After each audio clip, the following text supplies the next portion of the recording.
लहरों से डरकर नौका पार नहीं होती, कोशिश करने वालों की कभी हार नहीं होती। असफलता एक चुनौती है, उसे स्वीकार करो। क्या कमी रह गई देखो, ढूंढो और उसमें सुधार करो। कुछ किए बिना जय जयकार नहीं होती और कोशिश करने वालों की कभी हार नाही होती। Guys, welcome back in updated version of Trinidhi classes. माझ्यासोबत इथं बसलेले फक्त त्रिनिधी क्लासेसचे विद्यार्थी नाही इथं, सो येणाऱ्या पिढीसाठी ही एक नवीन ओळख आहे। जस्ट नाउ जे NMS एक्झाम असते, जे सरकार आपल्या विद्यार्थ्यांना प्रोत्साहित करण्यासाठी स्कॉलरशिप आयोजन करते, त्याच्यामध्ये हातगाव तालुक्यामधून अनुक्रमे फर्स्ट रँकर आणि सेकंड रँकर आपल्यासोबत बसलेले आहेत। So welcome back in our video session of the Trinidhi classes. Shravani Shinde from Elam and Pooja Paikrao from Koli. सर्वात प्रथम जे आपल्या हातगाव तालुक्यामधून फर्स्ट रँक आलेला आहे आणि ग्रामीण भागातील विद्यार्थ्यांसाठी निश्चितच ती एक आयडल स्टुडंट ठरू शकते अशी आपली श्रावणी शिंदे। आपण तिच्याच भाषेमधून ऐकून घेऊया तिचं मनोगत आहे NMS एक्झाम बद्दल काय होतं। So yes Shravani, first all of thank you sir की तुम्ही मला तुमच्यासोबत इंटरव्ह्यूमध्ये पार्टिसिपेट घेण्याची संधी दिली। खरं तर NMSचा रिझल्ट माझ्यासाठी खूप चॅलेंजिंग होता आणि मला एवढी आशा नव्हती की माझा हातगाव तालुक्यातून फर्स्ट नंबर येईल, पण मी एवढी आशा माझ्या अभ्यासावर आणि माझ्या प्रयत्नांवर एवढा विश्वास ठेवला होता की मी क्वालिफाईड होणार। जेव्हा रिझल्ट लागला तेव्हा मला कळाले की मी हातगाव तालुक्यातून फर्स्ट आले, तेव्हा मला खूप आनंद झाला आणि मी याचं क्रेडिट माझ्या मम्मी पप्पांना, टीम त्रिनिधीला आणि यासोबत शाळेलाही देते। यांचं सहकार्य मला खूप लाभलेलं आहे। Okay, thank you Shravani for your kind words. So Hatgaon तालुक्यातून फर्स्ट रँक तर त्रिनिधी क्लासेसचा आहेच, परंतु सेकंड रँक पण जो रिप्रेझेंट केलेला आहे त्याच्या मागची विद्यार्थिनी जे खेडेगावातून आपल्या निवगा परिसरात असलेलं छोटंसं कोळी हे खेडेगाव, एक आर्थिकदृष्ट्या म्हणू शकतो किंवा थोडीशी ग्रामीण भागातली विद्यार्थिनी पूजा पाईकराव जी सेकंड रँक तिने होल्ड केलेला आहे। आपण तिच्याच शब्दातून बाकी विद्यार्थ्यांना प्रेरणा मिळण्यासाठी तिच्या शब्दातून ऐकूया की तिने नेमकं NMS रिझल्टची तयारी कशा प्रकारे केली। So yes Pooja. First of all thank you so much. मी NMSची जी एक्झाम दिली ती माझी परिस्थिती चेंज करण्यासाठी केली आणि ते मला असं वाटलं होतं मी त्याच्यातून क्वालिफाईड व्हावं आणि ते क्वालिफाईड झाल्याच्यानंतर जी स्कॉलरशिप भेटते ती माझ्या पुढील शिक्षणासाठी काम येईल। आणि मला जी NMSच्या एक्झाममध्ये आमच्या त्रिनिधी टीमने आणि त्याचसोबत शाळेने पण खूप हेल्प केली। तर first of all thank you so much my Trinidhi team. आणि खरंच गाईज, मला सगळ्यांना सांगायचं आहे पूजाचा मला अजूनही प्रवास जो 1.5 वर्षापासून जिनं त्रिनिधी क्लासेस जॉईन केलंय। सो बाकीच्या विद्यार्थ्यांना प्रेरणा घेण्यासाठी भरपूर काही गोष्टी आहेत। ज्या विद्यार्थ्यांना अभ्यास करायचा नसतो अशा विद्यार्थ्यांना फक्त कारण लागतं आणि ज्यांना खरंच काहीतरी करून दाखवायचं असतं अशा विद्यार्थ्यांना फक्त इच्छाशक्ती लागते। त्रिनिधी क्लासेसमध्ये पण स्टॅमिना आहे। हातगाव तालुक्यामधून पण आपण first rank second rank hold करू शकतो। फक्त आपण इथं या विद्यार्थ्याच्या मार्फत एक परिणाम दाखवल्याच्या नंतर लोकांना कुठलीही गोष्ट मान्य होते। सो आपल्याला हेच रिप्रेझेंटेशन जे त्रिनिधी क्लासेसचं आपल्या हातगाव तालुक्यामध्ये असेल, नांदेड जिल्ह्यामध्ये असेल, ते विद्यार्थ्याच्या मार्फत विद्यार्थ्यांकडे, ज्या विद्यार्थ्यांना अजून काहीतरी भविष्यामध्ये करायचं आहे त्यांच्यासाठी हा मेसेज आपल्याला द्यायचा। सो या व्हिडिओ मागचा बनवण्याचा पर्पज थोडासा गाईज असा आहे का मी जे व्हिडिओ बनवत असतो ते कुठलेही लाईक शेअर किंवा आपले फॉलोअर्स वाढवण्यासाठी नसतात, पण येणारे जे नवीन विद्यार्थी आहेत तर त्यांच्यासाठी काहीतरी प्रेरणा मिळावी म्हणून हे व्हिडिओ असतात। ज्यावेळेस त्रिनिधी क्लासेस सुरुवात केली होती किंवा हे विद्यार्थी पण आले होते तेव्हा आमच्याकडे कुठलाही रिझल्ट नव्हता, फक्त आम्ही विद्यार्थ्यांना आमचा विश्वास जो आहे तो सांगत होतो। ठीक आहे, असं म्हणतात की जेव्हा स्टार्ट केली होती आम्ही ही बॅच, मुट्ठी भर कुछ लेकर सब में जेबों में भरकर आशाएं, दिल में थे अरमान कहीं कुछ कर जाए कुछ कर सके।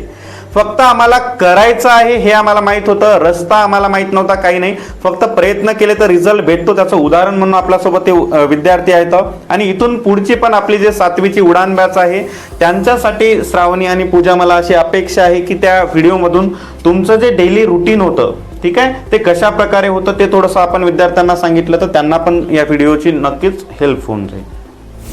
सर, रुटीनबद्दल जर बोलायचं झालं तर त्रिनिधी क्लासेसमध्ये फक्त शिकवतच नाहीत तर त्याबरोबर आपल्यामधील स्टेज डेअरिंग डेव्हलप करतात, त्याबरोबर आपला डेली रुटीनचा शेड्यूल आपल्याला बनवून देतात। खरं तर मी त्रिनिधी क्लासेसचाच म्हणजे फॉर्म्युला अप्लाय केला तर मी रोज म्हणजे 4 वाजता उठायचे, फ्रेश व्हायचे आणि माझे बेसिक स्टफ पूर्ण केल्यानंतर मी माझी सेल्फ स्टडी करायचे आणि त्यानंतर 6:30 वाजता मी क्लासेसला यायचे आणि त्रिनिधी क्लासेसमध्ये मी इंग्लिश, मॅथ आणि सायन्सचे लेक्चर अटेंड करायचे त्यानंतर मी शाळेमध्ये जायचे आणि शाळेमध्ये प्रॉपर पूर्ण लेक्चर अटेंड करायचे. त्यानंतर शाळा सुटल्यानंतर आमचं त्रिनिटी क्लासेसमध्ये एक डाऊट सेशन असायचं आणि त्या डाऊट सेशनमध्ये आम्हाला जे NMMSचे डाऊट आहेत ते सर सांगायचे. त्रिनिटी क्लासेसमध्ये असा एक म्हणजे त्रिनिटी क्लासेसमध्ये बेस्ट म्हणजे एकाहून एक बेस्ट टीचर आहेत आणि मला जेव्हा एखादं उत्तर जर नाही आलं तर असा एकही प्रश्न नाही की मला त्याचं उत्तर आलं नाही आणि ते त्रिनिटी क्लासेसने मला सांगलं नाही. खरं तर यामध्ये मला त्रिनिटी क्लासेसची खूप हेल्प झाली. त्यानंतर मी डाऊट विचारल्यानंतर मी माझ्या गावाकडे जायचे. खरं तर मी बाहेरगावचे असल्यामुळे माझं खूप स्ट्रगल व्हायचं. नंतर मी घरी गेल्यानंतर मग मी थोडी फ्रेश व्हायचे, जेवण करायचे आणि नंतर मग त्रिनिटी क्लासेसचा अभ्यास असेल किंवा शाळेचा अभ्यास असेल ते करून नंतर मी NMMSची सेल्फ स्टडी करायचे. आणि त्यानंतर म्हणलं तर मी म्हणजे पूर्ण दिवसामधून 7 तास म्हणजे झोपायचे. खरं म्हणलं तर आपल्या बॉडीला 7 to 8 hours स्लीपची गरजच आहे आणि खरं जर म्हणलं तर मी फक्त 6 तास म्हणजे सेल्फ स्टडी करायचे आणि नंतर त्रिनिटी क्लासेसने तर मला खूप हेल्प केली. Thank you. Thank you for your valuable message to all of our students. मला याच्यामध्ये सर्व पालकांना आणि विद्यार्थ्यांना एकच संदेश द्यायचा आहे.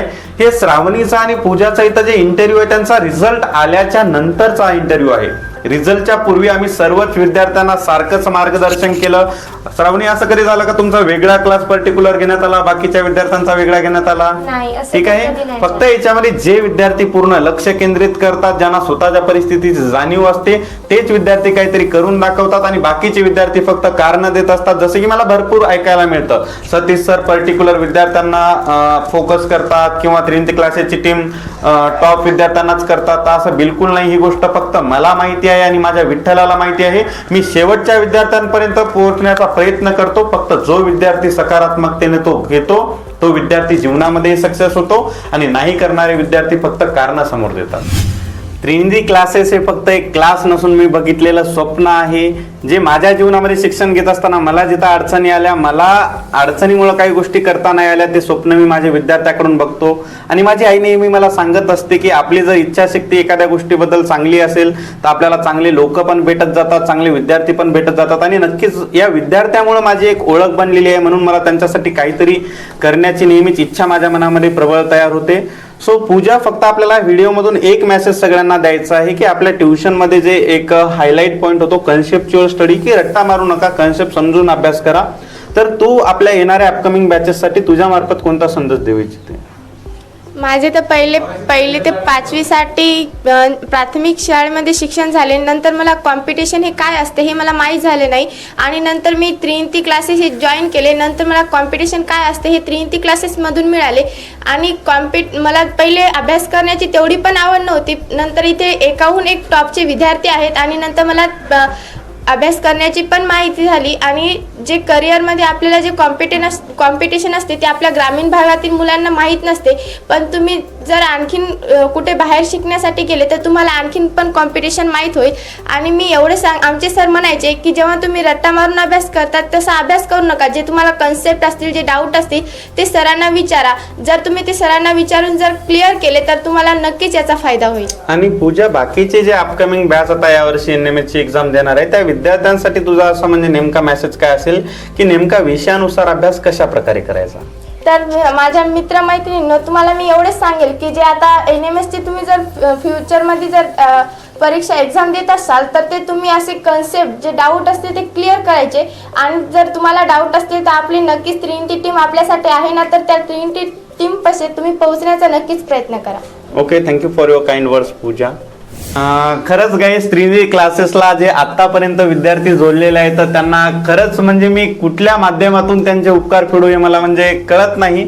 कारण का तर आपल्या या जगाची रीत असते, ज्यावेळेस आपण परिणाम दाखवतो त्यावेळेस जग आपलं अस्तित्व मान्य करतं. चमत्कार दाखवल्याशिवाय कुणी आपल्याला नमस्कार करत नाही.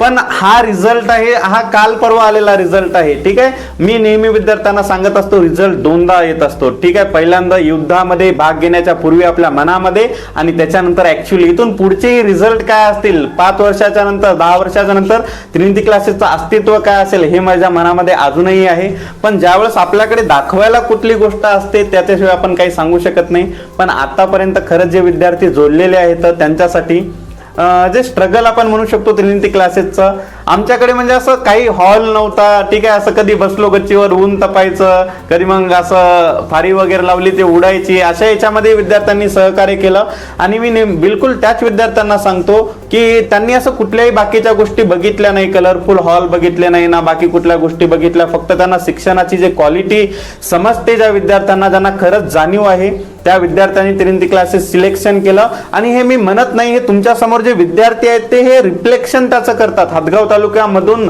टॉप 1 आणि टॉप 2 करणं हे किती चॅलेंजिंग असतं हे स्वतः परीक्षा दिल्याशिवाय समजत नाही. आणि ज्यावेळेस आपण ग्रामीण भागातून येतो त्यावेळेस तर निश्चितच ही गोष्ट थोडीशी अवघड होते, कारण की मानसिकता ही आपल्या इकडे तेवढी नसते. आणि नक्कीच इथून पुढच्याही विद्यार्थ्यांसाठी तुम्हाला भरपूर असे डिसिजन्स जीवनामध्ये घ्यावे लागतील, काय चुकीचं काय वाईट. फक्त तुम्ही प्रामाणिक प्रयत्न करा. जर इच्छाशक्ती असेलच तुमची, तुम्ही एका झोपडीमध्येही शिक्षण घेऊ शकता. आणि जर तुमची इच्छाशक्ती नसेल काही करण्याची, तुम्ही एका बिल्डिंग मध्ये जरी कुठे गेले तरी तुम्हाला कुठलीही म्हणजे ताकद जिंकू शकत नाही. हा मेसेज आपल्याला सगळ्या विद्यार्थ्यांना याच्यामधून द्यायचा आहे. सो खरंच प्रत्येकाचा काही ना काही संघर्ष असतो. आमचाही जेव्हा संघर्ष होता, विद्यार्थी आमच्या सोबत होते. सो श्रावणी, अजूनही आपले पहिले दिवस आठवल्याच्या नंतर अजूनही आपल्याला भरपूर काही गोष्टी करायच्या आहेत. अजूनही क्लासेसला ना अजूनही जे आमच्या एक्सपेक्टेड फॅसिलिटीज आहेत नाहीत, तरी पण कुठल्याही गोष्टीचं कारण न देता विद्यार्थी येतात, अभ्यास करतात. तर तुझी आठवण जी आपल्या संघर्षासोबत झाली ती कशी सांगू शकशील आपल्या विद्यार्थ्यांना, ज्यांना संघर्षाची आवड नसते, अशा विद्यार्थ्यांना? खरं तर सर मला अजूनही माझा पहिला दिवस आठवतो, जेव्हा मी माझ्या पप्पासोबत आणि जे श्याम माटाळकर सर आहेत त्यांच्यासोबत आलो होतो. तेव्हा ही बिल्डिंग आपली काहीच नव्हती. तर आम्ही एका स्लॅबवर सतीश सर लेक्चर घ्यायचे. आणि तेव्हा मी आल्याच्या नंतर मग मला वाटलं की इथं काही म्हणजे तेवढं चांगलं शिकवत नाहीत.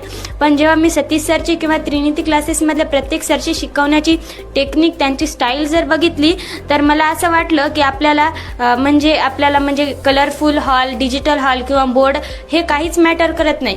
तिथले शिक्षक कसे शिकवतात, त्यांची शिकवण्याची टेक्निक काय आहे ते आपल्याला जास्त म्हणजे मॅटर करत असते. त्यानंतर इथली बिल्डिंग झाली. त्यानंतर आम्ही इथे आलो. त्यानंतर इथे म्हणजे सतीश सर जेव्हा शिकवायचे तेव्हा उन्हाळ्याचे काही दिवस म्हणजे आम्हाला खूप गरमी व्हायची आणि इथं फॅन पण नव्हता. पण आमच्या बॅचमधल्या किंवा प्रत्येक बॅचमधल्या व्हाईब्स अशा होत्या की त्यामुळे आम्हाला गरमीही लागायची नाही आणि काही व्हायचं नाही. खरं जर म्हणलं तर सतीश सर आणि टीम त्रिनिती यांचं म्हणजे जे शिकवण्याची स्टाईल आहे ती खूप हे आहे आणि आमच्यासाठी म्हणजेच आमच्या सक्सेससाठी खूप स्ट्रगल घेतलेलं आहे. त्यांचं असं म्हणणं आहे की जे त्यांचे स्वप्न पूर्ण नाही झाले ते विद्यार्थ्यांकडून पूर्ण करून घ्यायचे. आणि सर जर बॅकग्राऊंडचं जर सांगायचं गेलं तर तुम्हीच आम्हाला क्लासमध्ये म्हणायचे की जे आपल्याविषयी नकारात्मक गोष्टी होतात त्यांच्याकडे लक्ष द्यायचं नाही आणि जे सकारात्मक गोष्टी होतात त्यांच्याकडे लक्ष द्यायचं. सबसे बड़ा रोग और क्या कहेंगे लोग, ठीक है, लोग क्या सोचेंगे ये भी हम सोचेंगे, तो फिर लोग क्या सोचेंगे, इसलिए उसके बारे में सोचना बंद करो. व्हिडिओ एंड करण्यापूर्वी माझा हा विद्यार्थ्यासाठी त्या मेसेज आहे जे परिस्थिती आपले सांगत असतात, सर आमची परिस्थिती खरंच चांगली नाही सर, फीस देण्याची आमची कंडिशन नाही. मी त्या विद्यार्थ्यांचं अभिनंदन करतो, कारण की त्या विद्यार्थ्यांसाठी संधी आहे सर्वात जास्त काहीतरी म्हणजे करून दाखवण्याची. कारण की मी एक प्रामाणिकपणे सांगतो, जर माझी परिस्थिती, मी लहानपणी पप्पाला माझ्या नेहमी म्हणायचो सर आपली परिस्थिती खरंच एवढी पण नाही कसं पप्पा की आम्ही चांगल्या क्लासेस जॉईन करू शकू, चांगल्या युनिव्हर्सिटीमध्ये ऍडमिशन घेऊ शकू किंवा प्रायव्हेट ट्युशन लावू शकू. पण आता त्या गोष्टीची जाणीव अशी होती का परिस्थिती जेवढी आपली बिकट असते तेवढं आपल्यामधून मनातलं टॅलेंट बाहेर येतं. जर उदाहरणामध्ये माझ्याकडे फायनान्शियल कंडिशन चांगली असती, मी खूप चांगली एक बिल्डिंग तयार केली असती ज्याच्यामध्ये प्रत्येक डिजिटल हॉल असते, कलरफुल लायब्ररीज असत्या आणि सर्व काही सुखसुविधा असत्या, पण माझी जे शिकवण्याची जे ओरिजिनल स्टाईल आहे ते कधी बाहेर पडले नसते. कारण जे येणारे विद्यार्थी असतील ते बिल्डिंग बघून आले असतील, ते हॉल बघून आले असतील, ठीक आहे, पण आता विद्यार्थ्याकडे बघण्यासाठी बाकी काही गोष्टी नव्हत्या. फक्त मला एकच गोष्ट करायची होती की मी कशा प्रकारे चांगलं शिकू शकतो आणि रिझल्ट कशा प्रकारे देऊ शकतो. म्हणजे जोपर्यंत तुमची परिस्थिती बिकट असत नाही तोपर्यंत तुमच्या मनातलं टॅलेंट आहे ते कधी बाहेर पडत नाही. सो आहे ती परिस्थिती ऍक्सेप्ट करा.